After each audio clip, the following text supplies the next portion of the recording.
Hi, welcome to a video. Infrared photography. What is it good for? Gosh, I thought I saw a ghost then. Something flipped across the screen. I was watching a video the other day by Thomas Heaton. You might know Thomas Heaton. He's actually the reason I started doing photography. Sat in my office doing my data migration, having YouTube streaming. Up comes Kim Grant. It was a video by Kim Grant, Visualising Scotland. And in it she goes, "It's no Thomas Heaton photograph." And I thought, okay, well, who's Thomas Heaton? And then I was hooked. But I was watching a video by Thomas Heaton just the other day. And what he's done, he's taken a digital camera and he's had the high pass filter removed off the sensor and converted it to an infrared camera. Once converted, you can't unconvert it, right? And he took these splendid shots, and I've never seen anything like it. And it kind of makes an image look like it's snow. Now, there is a thing called the electromagnetic spectrum, and in it there's the visual spectrum that the human eye can see.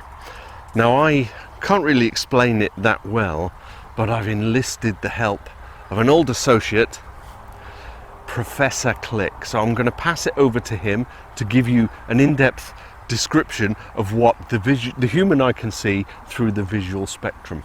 Guten Tag, wie geht's? Welcome. Thank you for asking me to help you with this problem. It is not such a big thing, you know. Okay, let's have a quick look at what we call the electromagnetic spectrum. Now, this is a range of wavelengths measured in meters, and I'll put a little picture up here on the screen for you. It should help. The visible spectrum is the portion of the electromagnetic spectrum that is visible to the human eye. Electromagnetic radiation in this range of wavelengths is called visible light, or simply put, light. A typical human will respond to the wavelengths from between 380 to about 750 nanometers. There's a lot of nanometers. Nanometers? Nanometers. So here's your quick science lesson. Those color sections in the middle, that's the visible spectrum, and that is what the human eye can see. So to the right of the visible spectrum is infrared, and ultimately radio waves. The human eye cannot see that range. Does that make sense? We can only see the pretty colors in the middle. So it's quite simple. What can we do to make sure that we can see the elements from the far right of that picture? We can alter the camera, or we can alter the image after the picture has been taken. Simples. So, back to you. Come on, get on with it. I need a picture. Did that make sense? You've got to have fun with this, haven't you? Now, in doing my photography, I wanted to emulate all those other channels, you know, with their B footage and walking through gates and, you know, driving the car and getting from A to B. But I realized when I watch these videos, all I want to do is get to the point. So I don't do that anymore. However, imitation is the sincerest form of flattery. So anything Thomas Heaton can do, I'll try and emulate. But the reality is, we're just taking photographs, aren't we? So what I thought I would do is, I'm out in the countryside, I can do some landscape photography. What the infrared photography, what the images do, they look fantastic when you've got greens and blues. So I've got myself a tree with a bridge, and I've got blue sky with some clouds. So let's have a look at my image. So more or less a lovely composition. That's at 18mm. Zoom in a little. And all I've got to do really is wait for the wash of light to hit the tree. And what I'm going to do is take this shot and pass it over to... Oh, I forgot to say, there are 3 methods that you can do to get infrared. You can get your camera doctored, but this is my entry-level DSLR, and it's the only one I've got. So I'm not going to get somebody to take the high pass filter off the sensor and doctor it, and then I would have to have it reverted just to get normal photographs. So that option is out. The other option is to get an infrared filter for the camera, and I could do that, but you know, time is limited. So the third option is post-processing, and I use Affinity Photo, so I can take the image and I can alter it and doctor it. We've got lovely sunshine now, so that's good, and the cloud isn't coming back for a minute, so I can talk and still take the picture. And I'm going to get Professor Klick. He's cool, that guy, isn't he? I'm going to get him to actually do the picture in post-processing, and that will happen after I've taken the shot. So let's line up this shot. Aperture priority, f11, gives me a good depth of field. It wants a 40th of a second. Let's make sure I've got enough sky to give myself the high pass. Lock in that focus. Simple as. 40th of a second. I think we can work with that. Let's pass that over to Professor Klick. He'll manipulate the image and then display it on the screen for you. And I will go and find another location. Okay, so the first picture is in. Let's have a look at the software. Okay, I believe he uses Affinity Photo. So let's open the picture. We bring it in to the platform. Oh, it's a nice, pretty picture. I like the bridge. That's lovely.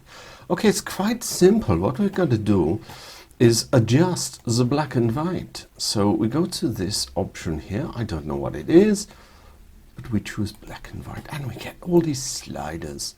Now this has converted the image into black and white, but it still works with the normal visual spectrum. So what we have to do is enhance those sections from the infrared.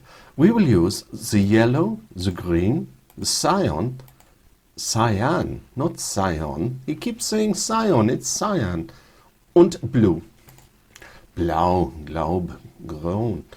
So increase the yellow. Ooh, can you see what it's doing? It's making it look like it's snowing. It's fabulous. And green? Ooh, yes. So this is blowing out the yellow and green from the normal black and white. From our infrared, it's bringing out those infrared sections. Let's play with the cyan and blue. Thus, we can decrease these two, and this will affect the sky. Oh, can you see this?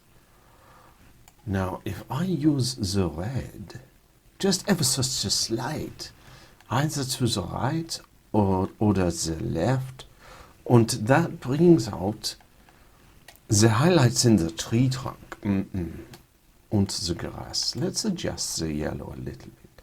How about that? I'm happy with that.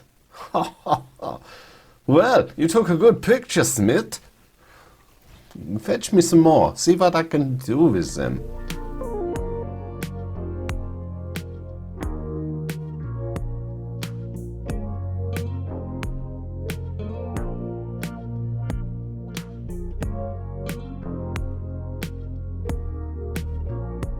Wow, did you see what he did there?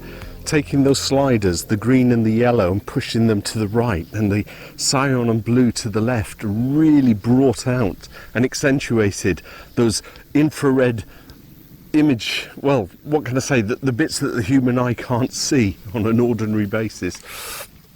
So you want another picture? Okay, well, how about 3? I've got the big tree, blue skies, I've got this tree here, and I've got this tree here. So I'm going to take 3 shots and we'll see what you can do with it. Oh boy. Okay, let's set up. So I've got the sun behind me, fabulous. I've got a lovely lush tree with a tiny little one. Does that look spectacular? Now I'm not sure that the wheat, or is it just overgrown grass, It's not actually a wheat field, otherwise the farmer would be shouting at me. That might actually super expose if we push those sliders, or if Professor Klick and pushes those sliders. But I want that shot, and I want this tree here. That looks nice, doesn't it? We'll get some lovely, that green will really blow out. And then we've got this little tree here with the clumps of trees. So lots of green, lots of blue. There's some cloud. It would have been nice actually if we'd had some vapor trails from the aeroplanes, because I think that would have looked good. However, we'll just take a shot. So we've got f11, ISO 100, 40th of a second. That looks nice. I think what I might do though is come out a little, or do I? No, I'd take that tree. I was saying not about composing, and now I want to compose. Better than decomposing though, isn't it?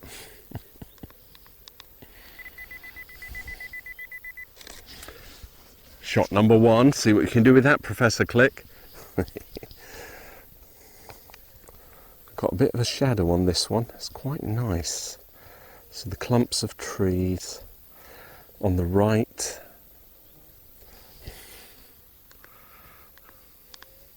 Make sure I'm in focus. I think I'll push that to f20. It wants f20 to give me a longer depth of field. Because if nothing else, if I'm focused on the foreground with the tree, the background will be blurred. But again, I'm not over fussed. So f20 gives me a 13th of a second. It's quite nice. A bit of landscape in the middle of the day.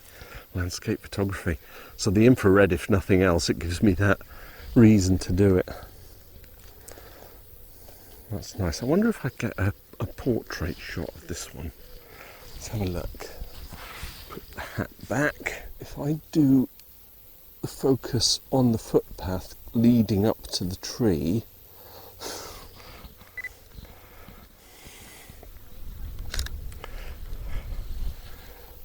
you can see that I've got the tree, and I will get a nice bit of blue and a little bit of the green in the foreground. I wonder what that will do for infrared. It's worth a shot, isn't it?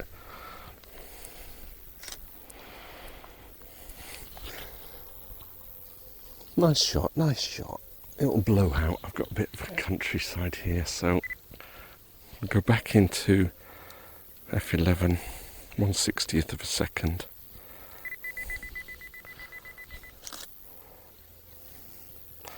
Yeah, that's quite nice. Let's see what Professor Klick can make of that. I want 3 pictures from you. Get on with it. 3 images? Are you crazy? What is wrong with you? I got so much to do, you know? Okay. Let's do all 3. It shouldn't take too long. Let's get the images. Which one was it? This one? Yes. I have to look through the glasses, you know? It's not so easy. 3 images. Simple. All we do, we change the image to black and white. Looking good. Increase the yellow, increase the green, decrease the cyan, decrease the blue. Oh, look what it's doing to the sky. I'm so pleased. Wow. Yeah, well, can we bring a little bit more of the yellow in? Let's not blast the green so much. Oh, it's fabelhaft. It looks so lovely. Ja, das wirkt für mich. Und so, the second image, I'm probably doing these in the wrong order. However, simple, green and yellow up, cyan and blue down. Ooh, looking good.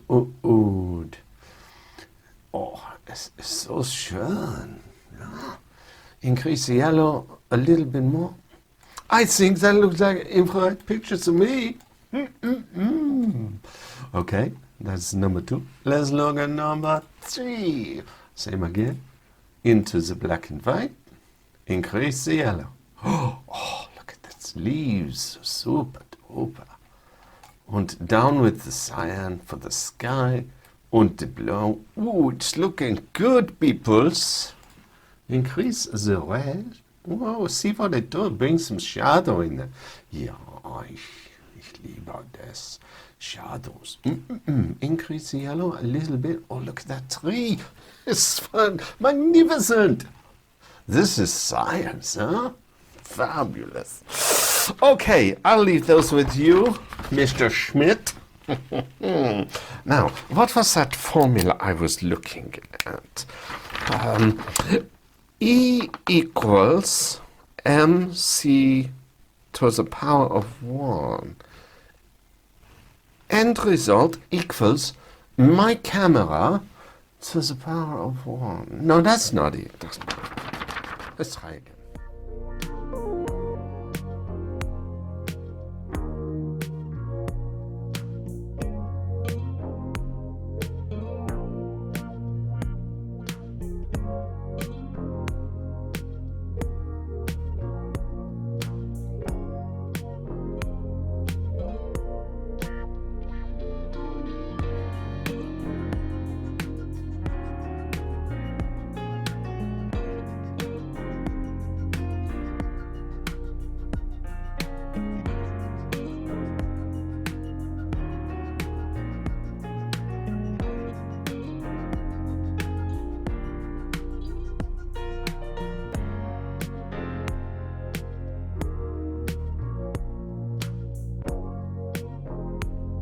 Well, I have to say, that's pretty impressive.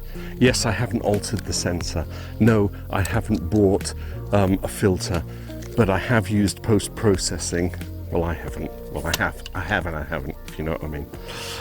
Ow! It slid down. Oh!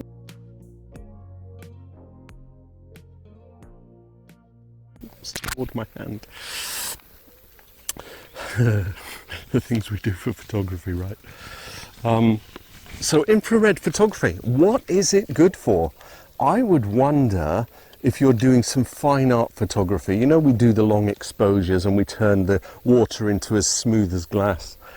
This is the other end of the spectrum, isn't it? The things the human eye can't see.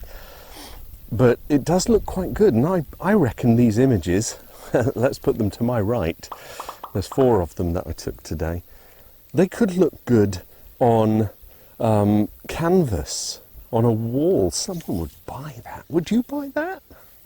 Maybe not the images I took, but would you display such a thing on your wall? Could be good, could be good. I don't think I'll be doing infrared photography, you know, as a course of my photography, but it was another thing that I wanted to try. So thank you, Mr. Heaton, showing me how it can be done and what it is. I hadn't even heard of it before watching your video. Okay, I shall wrap this video up. Thanks for watching and bearing with. And thank you to Professor Klick. Did a grand job all the way in wherever he's from. Was it Stuttgart or something? Reminded me a bit of Einstein. I'll see you in another video. Bye for now.